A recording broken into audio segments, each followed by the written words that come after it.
Robert Bryce is the senior fellow at the Manhattan Institute and author of Power Hungry. He joins the company now. Maybe he was listening to that introduction. I don't know. We're not talking about the Queen, Robert. Have no fear.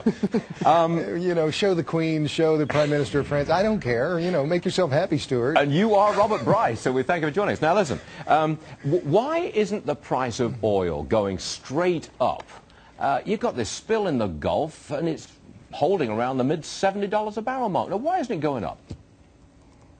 Well, I think there are a number of factors, and look, I don't write much, talk much about oil prices. I've predicted prices once and was proven wrong, so I think only a fool predicts prices. But I think you have a combination of factors here, Stuart, which is still relatively weak world economy. And while there is a lot of talk about the BP spill, there really hasn't been a big impact on overall production, and likely won't be, even if the moratorium continues for several months, a big impact on U.S. production. So there's still a lot of oil available in storage globally. Okay, let's turn it around. What impact on alternative sources of energy? Wind, solar. I would have thought this was a huge shot in the arm. Is it? Well, I think it will be over the long term, or over the near term, rather. But I think wind will be a winner in the wake of the Macondo well blowout.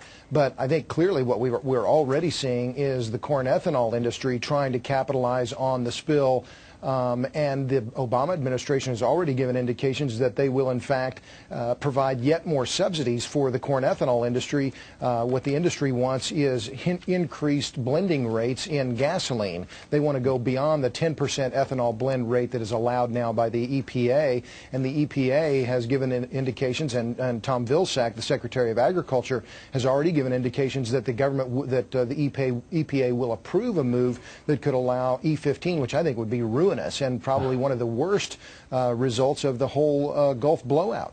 Well, that's an interesting point of view. Ruinous was the word I'm going to leave our viewers with. Robert, I'm terribly sorry. I've got to cut this short. I've got some breaking news on housing coming up. Robert Bryce, come and see us again, please. Thanks, Stuart.